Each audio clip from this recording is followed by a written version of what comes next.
En un ratito, tenete a mano, repasamos todo lo que pasó el fin de semana, ¿no? Con la victoria de Japón, la gran victoria de España. Perfecto. Nos ponemos al día por algún desprevenido que se levanta este lunes, ya Claro. se metió en clima mundialista, vuelve a entrar después del fin de semana, juega Argentina. Qué es lo que pasó, qué es lo que quedó atrás y qué es lo que viene. Y más de uno que pueda dormir seguramente lo haga para poder estar fresquito y ver la selección de otra manera. Nosotros me levantado muy temprano. Sí, es cierto. Yo creo que nadie duerme hasta el partido. Todo será después, me hora parece. De la Alguna siesta larga va a pero haber. tiene después. una parpadeadita de ¿Vos decís? un ojito que yo se creo cae. que la selección no te va a dar motivos para el parpadeo. Me parece. Bueno. Hoy, qué sé yo. Bueno. Bueno, está Claudio Fantini en línea, que es analista internacional y tiene la generosidad de atendernos a esta hora de la mañana. Claudio, un enorme gusto. ¿Cómo estás? ¿Qué decís? Buen día. ¿Qué tal? Muy buenos días, Paulino. Un gusto saludarte. Como siempre. Bueno, en principio, respecto a lo de Colombia de ayer, ¿vos crees que es cosa juzgada, más allá de que el oficialismo es renuente a aceptar la derrota? Da la impresión que más allá de los 250.000 votos, con el escrutinio provisorio en 99,9%, mucho margen no queda, ¿o me equivoco? La diferencia es tan mínima que técnicamente, no vale en este momento una proclamación, pero todo parece indicar que el ganador va a ser finalmente Abelardo de la Espriella, ¿no? Digo, es una cuestión técnica, hubo un conteo rápido, ¿no? Pero el conteo rápido no es el conteo oficial, es el otro conteo, el que todavía no acabó, el que debe tomarse como cierto y como elemento para proclamar el resultado. O sea, técnicamente no está mal lo que plantea la presidencia de Gustavo Petro, técnicamente, pero sí pareciera que todo avanza hacia un resultado en el cual el ganador va a ser el candidato outsider de posiciones muy, muy radicales, El Tigre. Abelardo de la Espriella. El Tigre, que es el que no va a tener tampoco mayorías en el Congreso, le va a costar probablemente articular, que viene con la lógica de finalmente dar un viraje copernicano también a la economía colombiana y que ha sido bien recibido, con mucho beneplácito por la administración Trump, con quien habló incluso en la noche de ayer, según reconoció Marco Rubio, ¿verdad? Así es. Se ha identificado desde un principio con Donald Trump. Ha hecho carrera política en estos últimos años. Es alguien que amasó una fortuna siendo abogado de personajes muy controversiales.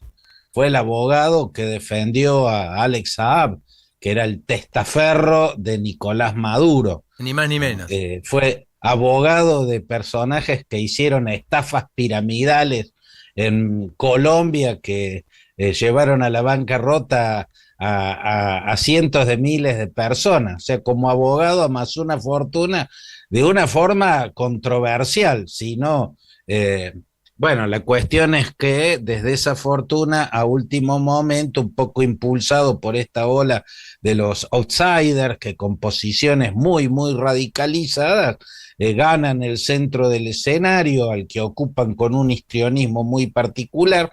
Y se da la situación, Paulino, de que como contraparte aparecen dirigentes muy radicalizados también.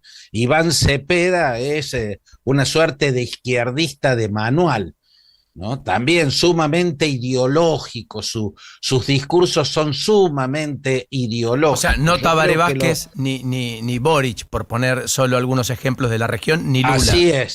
Así es. Tabaré Vázquez, Boric, el propio Mujica, el actual presidente Yadmandú Orsi en Uruguay, son la centroizquierda moderada que siempre se presentó como tal. Gabriel Boric, el caso raro de alguien que viene desde las trincheras antisistema, pero como presidente fue sumamente moderado desde el primer día hasta el último. Ya había empezado a hacerlo como diputado. No es el caso de Iván Cepeda.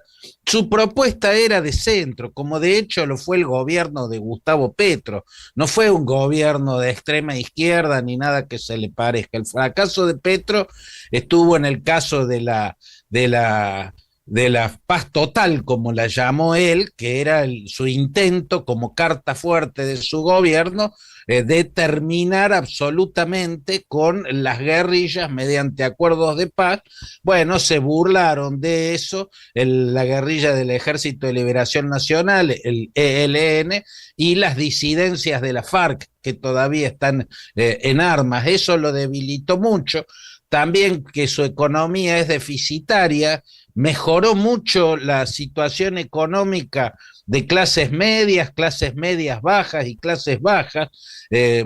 Fueron muchísimos los colombianos que mejoraron su poder adquisitivo con los aumentos salariales que dio Petro, pero no supo hacerlo sin que eso generara un déficit fuerte que le pasó factura. No obstante, Paulino, creo que el rasgo principal de esta elección es similar al de Perú. Se partió la sociedad exactamente por la mitad. Sí, claro, correcto.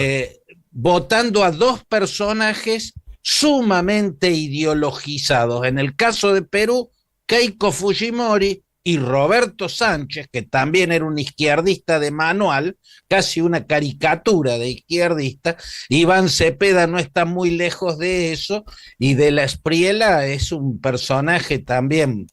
Bueno, esos personajes que surgen en estos días y que hacen de la radicalidad, de la política espectáculo, claro, correcto, Claudio. y del lenguaje agresivo su fuerte. Está bien lo que marcás, porque en definitiva le está costando a las sociedades encontrar la síntesis superadora.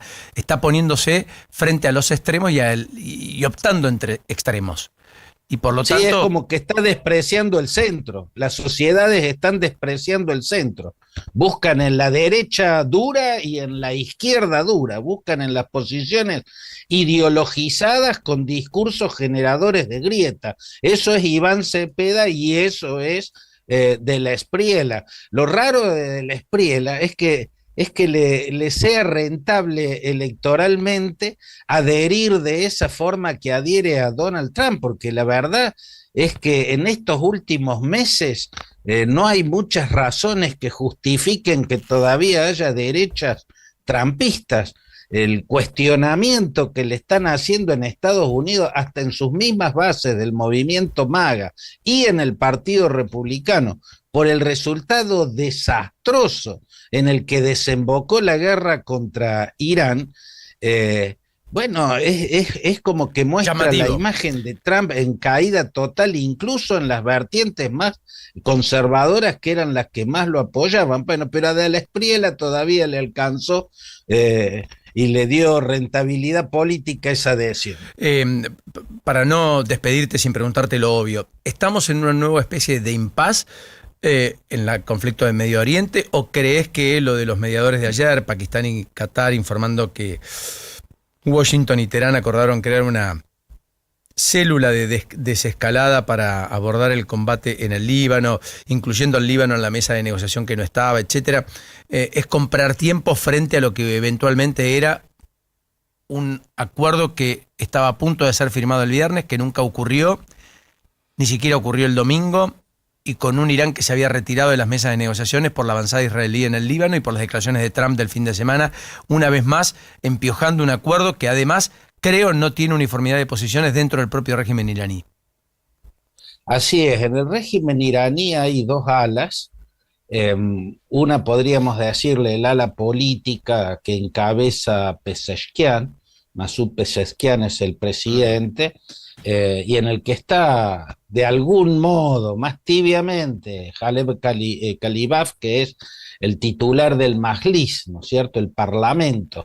Pero Khalibaf está mucho más cerca de las posiciones de los comandantes del cuerpo de la Guardia de la Revolución Islámica, que son el ala dura, son los halcones de ese régimen. A los halcones le responde el actual Jamenei, Muqtada Jamenei, el actual líder supremo de los iraníes, hijo del ayatolá asesinado en el comienzo de esta guerra. Ese fue uno de los primeros errores de Donald Trump, ¿no? Tras el asesinato, tras la muerte de Ali Jamenei, salir a advertirle al régimen que no se les ocurra poner como sucesor al hijo, del ayatolá muerto, a Muqtada Jamenei. Bueno, cuando dijo eso, yo lo dije en el acto, lo acaba de proclamar. Claro, correcto. Porque ahora lo que no va a poder hacer el régimen es no ponerlo al hombre que le ordenó Trump que no pusieran. Dicho y hecho, lo coronaron a Muqtada Jamenei, y él es el hombre del cuerpo de la Guardia de la Revolución Islámica, o sea, del ala de los halcones de ese régimen. Ese fue uno de los errores. El segundo error fue proclamar que la guerra terminaría en 2 o 3 semanas y que el resultado sería una victoria total, la cual se daría o con la destrucción total del régimen o con la capitulación incondicional del régimen. Como ninguna de las dos cosas que puso como parámetro de la victoria y la derrota se dieron, lo de Trump puede ser considerado una derrota, porque el memorándum de 14 puntos, en ninguno de los 14 puntos establece nada que se parezca a un triunfo de las posiciones de Trump. Trump necesitaba desesperadamente la reapertura del estrecho de Hormuz, la consiguió, pero el estrecho de Hormuz fue cerrado, fue una consecuencia de la guerra. Nunca antes de esta guerra había estado bloqueado. Casi que esta guerra le mostró, le enseñó, lo hizo descubrir al régimen el poder que le daba cerrar o abrir o mantener bloqueado el estrecho de Hormuz. Fue como para Popeye descubrir lo que la espinaca le daba a sus músculos, lo convertía en invencible. Por lo tanto, por donde se mire este resultado, y sobre todo mirándolo desde el punto de vista económico, todos los beneficios económicos que va a obtener el régimen oscurantista de los ayatolás persas son para calificarlo como lo están calificando la mayoría en los Estados Unidos, y The New York Times resumió en ese título: una derrota humillante para los Estados Unidos, que fue lo que le dio Donald Trump. Lo que está claro con esta negociación, Paulino, es que Trump necesita desesperadamente una salida de emergencia. La guerra no era como le había descrito Netanyahu que sería, se perdió en el laberinto del Minotauro, y para tener alguna chance en las elecciones de noviembre y no correr el riesgo de perder la mayoría en las dos cámaras y quedar al alcance de un juicio político, por ejemplo, que quisieran iniciarle los demócratas, necesita ya ponerle fin a este conflicto. Es una debilidad política la de Trump, que anula la superioridad militar de Estados Unidos sobre Irán, que es abrumadora. Mientras que para el régimen, bueno, estaba clara la ventaja que le daba la debilidad política de Trump, y fue a por ella, ¿no? El ala de los halcones todavía quiere más, ¿no? El ala moderada, encabezada por Pezeshkian, el presidente, bueno, están ahí siempre peleando con ganas de salvar el acuerdo. Ha sido enormemente generoso, como siempre, y muy didáctico, Claudio. Enorme abrazo a la distancia. Cuídate mucho. Abrazo grande, Paulina. Hasta Claudio siempre. Fantini, analista internacional, 9:32 en la mañana. Qué locura esta hinchada. Dejan todo, menos alentar.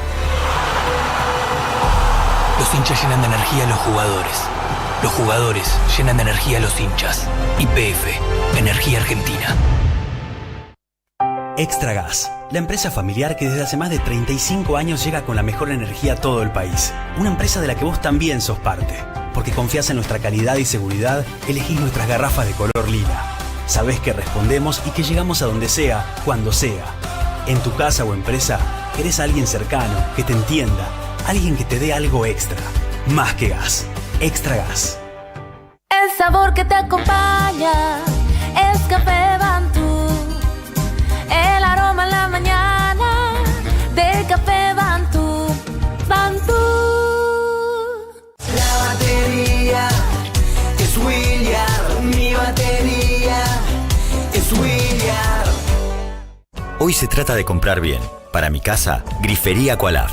Mejor calidad a menor precio.